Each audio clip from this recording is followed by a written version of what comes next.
I always thought I had myself figured out. I wasn't the type to second-guess things, especially not something like my sexuality. Girls were hot, simple as that. I'd had girlfriends, watched football, made dumb locker room jokes with the guys. Never thought twice about it. But all it took was one night, one stupid game, one smirk from my best friend, and a few feet of rope to make me realize that maybe I didn't know myself as well as I thought. Let me back up. I've known Tyler since sophomore year of college. We were roommates in one of those old dorms with the creaky floors and paper-thin walls. He was the kind of guy everyone wanted to be around. Tall, loud, always with a story. The type who could walk into a room and have 5 people laughing in under a minute. I was quieter. I liked my routines, my headphones, my space. But we got along. Better than I expected. And after college, we ended up getting a place together. Just 2 straight guys in their mid-20s trying to survive city rent. The thing is, living with Tyler meant a lot of random late-night beer runs, dumb bets, and, would you rather, games that always escalated way too quickly. One night, he dared me to try hot yoga. Another, he convinced me to go skinny dipping in a public lake. He always pushed the line, and I always played along. Because, I don't know, it was Tyler. So when he brought out the rope, I thought it was just another joke. It was a Friday night. We'd both had long weeks, and Tyler had this habit of turning every hangout into something weird and competitive. He'd invited a couple friends over, but they bailed last minute, so it was just us, pizza, and too many drinks. At some point, we ended up scrolling through the stupid list of kinky dares online. Half of them were impossible, but Tyler, drunk and grinning, leaned over and pointed at one. Tie your friend to a chair and make them squirm. I rolled my eyes. What the hell kind of sight is this? The fun kind, he said, grabbing the remote and tossing it aside. Come on, you scared? No, I said too quickly. Then sit down, pretty boy. He smirked. The rope was from his gym bag. He used it for resistance training or some other excuse. He made a show of uncoiling it, eyes flicking up to mine every few seconds like he was testing something. I sat. He tied. Ankles first, then wrists behind the chair. Not tight, just firm enough that I couldn't move without effort. You good? He asked, his voice a little quieter. Yeah, I said, half laughing. You're such a freak. He raised an eyebrow. Takes one to know one. Then he stepped back and looked at me. Really looked at me. The room felt different after that. The music was still playing, something low and rhythmic in the background, but the air had thickened. His eyes lingered longer than they should have, and mine, I didn't look away. You ever wonder what it'd be like? Tyler asked, suddenly, moving closer. I swallowed. What? Letting go, giving someone else control. I opened my mouth to answer, but nothing came out. And then he stepped behind me, his hands brushing the back of my neck. Tyler's fingers barely touched me, but it was enough to send a jolt down my spine. I was tied up, ankles to the chair legs, wrists behind my back, slightly uncomfortable, but not enough to panic. Not yet. He was standing behind me now, just out of view, and I could feel the warmth of his body even though he wasn't touching me anymore. It was silent for a beat too long, long enough to make me nervous. You all right? He asked, voice low. Yeah, I muttered, trying to sound bored, like this was just another one of our late-night dares. But my heart was pounding. It wasn't fear, though. Not exactly. More like curiosity. Something tight and electric in my chest, like I'd stepped into water deeper than I'd meant to. He moved back in front of me, squatting down until we were eye level. There was a pause, like he was studying me. His expression wasn't playful anymore, it was serious, and something else I couldn't place. You're breathing kind of fast, he said. Yeah, well, I tried to joke. Kind of hard not to when my best friend's trying out his 50 Shades fantasy on me. He smiled, but his eyes didn't change. I'm not going to do anything you don't want. That landed heavier than I expected. Because the truth was I hadn't asked him to stop. Hadn't even wanted him to. And that realization hit me harder than it should have. I know, I said quietly. Then Tyler did something that caught me completely off guard. He reached forward and brushed his thumb along my jaw. Just once, slow and deliberate. I flinched slightly, not because I was scared, but because the touch felt different. Not like a joke, not like some drunk dare. He stood up, slowly, walked around the chair behind me again. I heard him moving, but didn't know what he was doing. Then something soft touched my ear. His breath. His voice was practically a whisper. "You trust me, right?" My throat felt dry. "Yeah."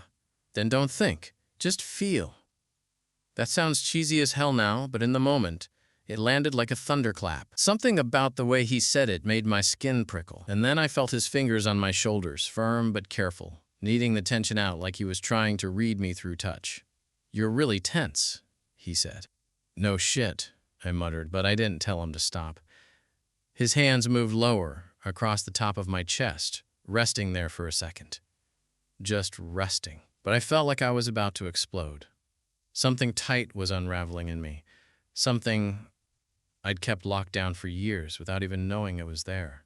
Then I felt his mouth, light, tentative, pressing against the curve where my neck met my shoulder. Not kissing, not really, just resting there, breathing me in. Every cell in my body lit up. My brain told me to say something, push him away, laugh it off, but my body wasn't listening. "Tyler," I whispered, but I didn't finish the sentence. Because I didn't know what came next. And maybe for the first time in my life, I didn't want to. I don't know how long we stayed like that, his breath on my neck, his hands still on my chest, but every second stretched out like something was about to snap. I felt suspended, like I was hovering between two versions of myself, the one I thought I was, and the one who was sitting there, tied to a chair, letting his best friend press his lips to his skin. Tyler didn't move right away. I felt him hesitate. Maybe he was giving me time to react, to say something. Maybe he was testing the boundary he knew we were towing. But I didn't stop him, and eventually he moved again, just enough to nuzzle a little deeper into the side of my neck, slow, almost like he was afraid I'd flinch. I didn't. I couldn't. My whole body was locked in place, and not just because of the rope. He murmured, "You're not freaking out." "No," I said, barely more than a breath. "Not freaking out." "You sure?" "Yeah." I wasn't sure of anything, except that I didn't want him to stop. His hand slid back up to my shoulders, kneading softly again, but his mouth stayed close. I could feel him there, every breath, every shift, like a live current running through the air between us. "I always wondered if this would break you," he said suddenly, like he'd been holding the words in too long. I turned my head slightly, confused. "What?" "This. Us. This tension." He moved back to look me in the eyes. "You don't think I noticed how you look at me sometimes?" I blinked, throat tight. "I don't." "Come on, man," he said, gently but firmly. "We've been friends for years. You think I didn't see the way you'd space out when we'd wrestle or when I'd walk out of the shower with a towel?" He wasn't teasing. His voice wasn't smug. It was just honest. "I thought it was in my head," I admitted quietly. "It wasn't." Something cracked open in that moment. Some piece of denial or defense I didn't even know I'd been clinging to. I looked away from him, heart pounding. Tyler stepped in closer again. I felt his hand slide along my jaw and gently turned my face back to his. "You don't have to run from this," he said. "Not here." I felt the rope again in that moment, binding my wrists, my ankles, but for the first time, it didn't feel like I was stuck. It felt like I'd stopped running. Like I'd been moving my whole life and didn't realize until now how badly I needed to be still. "I don't know what this makes me," I admitted. He smiled, the kind of smile that wasn't confident or suggestive, just soft, understanding. "Doesn't matter," he said. "Just be here with me." And then he kissed me. Not rough, not forceful, not like some over-the-top fantasy, but real. His lips touched mine with hesitation at first, like he was waiting for me to flinch or pull away. I didn't. I kissed him back. The second our mouths touched, something inside me gave out, like I'd been holding my breath for years and finally exhaled. I wasn't even thinking anymore. Not about labels, not about what this meant tomorrow, or who I thought I was before tonight. There was just this moment, this kiss, and Tyler. His lips were warm, slow, patient. He didn't rush it. He just let it happen, like he knew I needed time to catch up to myself. When he pulled back just a few inches, his eyes searched mine. "You okay?" he whispered. I nodded, breathless. "Yeah." He smiled and brushed his thumb across my cheek, then kissed me again, deeper this time, with more certainty. And I kissed him back like I'd done it before, like my body already knew how, even if my mind was still catching up. The ropes pressed into my wrists when I shifted. I was still tied up, but strangely, I wasn't thinking about that as a trap anymore. If anything, it felt freeing. There was nothing I had to do but let go. Tyler stepped behind me again. His hands slid over my shoulders, down my arms, and paused at the knot. I thought maybe he was going to untie me, but he didn't. He leaned down instead, whispering just behind my ear. "You sure you want me to keep going?" God, I had never heard him speak like that before. Low, deliberate, calm. But somehow it made my chest tighten in a way that wasn't fear. "I don't want you to stop," I said. He didn't. His hands moved down to my chest, fingertips brushing over my shirt slowly, like he was feeling through every layer. I could hear his breath, feel it on my skin. Then he leaned closer and pressed his lips to the edge of my jaw. His stubble scratched lightly, and it was the kind of sensation that pulled me further into my body, into the now. He whispered, "I'm not trying to mess with your head, okay?" "I know," I said. "Then let me show you what it feels like when it's not a game." That line, it hit something deep. Because all night, I'd been wondering if this was some dare gone too far, some flirtation that would get laughed off later. But this was real. And for the first time, I wanted it to be. I didn't say anything. I just nodded, and Tyler got it. He kissed down my neck again, slower now. His hands moved like he knew exactly where to go, and my body responded before my brain even caught up. There was no turning back now. By the time Tyler's hands moved under the hem of my shirt, I wasn't even pretending to act surprised. I was leaning into it. Every move he made felt intentional, slow, controlled, careful. Not like he was trying to seduce me, but like he already had, and was just now cashing in on that quiet tension we'd ignored for years. I wasn't used to being the one out of control, especially not like this, tied down, stuck in a chair, heart racing while my best friend undressed me one careful inch at a time. "Tell me if it's too much," he said. I nodded, throat tight. "It's not." He tugged my shirt up slowly, and I arched forward to help him get it over my head. Even that small movement, the way he had to lift the shirt around the ropes, how close he had to get, sent another shiver through me. My skin felt hot, and not just from the beer or the adrenaline. Tyler stepped back for a second, just looking at me. "You don't look confused," he said. "I'm not," I told him. "Not anymore." He smiled, just a little, and came in close again, placing a hand on my chest. His touch was light, like he was feeling for something underneath the surface. "You've been holding this in for a while, haven't you?" I didn't answer.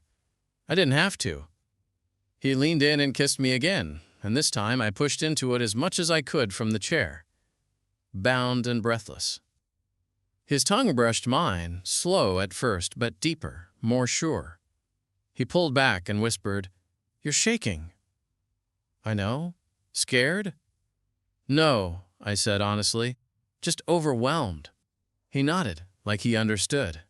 Like he'd felt that too once, maybe still did. Then his hand moved down, trailing across my stomach, making my whole body tense with anticipation. Every muscle felt wired, like I was learning to feel from scratch. The ropes weren't cutting, but they reminded me, gently, that I wasn't in control. Not right now. Tyler was. And for once, I didn't need to be in charge. I just wanted to feel everything. I didn't know how much time had passed. Minutes, hours, it all blurred together in this heat between us. All I knew was that I wasn't thinking about anything anymore. Not about what I was supposed to want, not about who I used to be. All I felt was Tyler. The way he touched me, like he'd been thinking about this too. like he'd played it out in his head and was just waiting for me to stop pretending I didn't want it too. His fingers slid lower, slowly tracing the lines of my abs, pausing just above the waistband of my jeans. He looked up at me, waiting. I nodded, and he went for the button. I tensed, not from fear, but because this was it. There was no coming back from this. No brushing it off or pretending it was just a joke. The second he tugged that zipper down, the moment his hand slipped under the fabric, I knew the line had already been crossed, and I wanted it. His touch wasn't rushed. He didn't act like he was trying to prove something. He took his time, watching me the whole time, reading my breath, my eyes, the way I strained slightly against the ropes. Not to get away, but because I needed more. "Still with me?" he asked, voice low. "Yeah." I breathed. "Don't stop." He didn't. And I lost track of where I ended, and he began. It was strange. Being so vulnerable but feeling completely safe. Tyler knew what he was doing, and not just physically. He knew how to keep me grounded, how to push just enough, then pull back when he saw me hesitate. He didn't just want to get me off. He wanted me to understand something, that this wasn't a one-time thing, that this wasn't an accident, that whatever we were doing here, it had already changed us. My hands clenched behind me, fingers curling against the rope. I was breathing hard now, moaning without even meaning to, because he knew exactly where to touch, how much pressure, when to pause just to drive me crazy. And right before I came undone, he leaned in again and whispered into my ear, "You're mine tonight." And I didn't even try to argue. I don't remember how loud I was. I don't remember how many times I whispered his name like a secret that had finally been let out. I just remember how quiet it got afterward. Not awkward, not cold, just still. Tyler untied me slowly, without saying much at first. He was gentle, loosening the knots like they were delicate instead of just rope.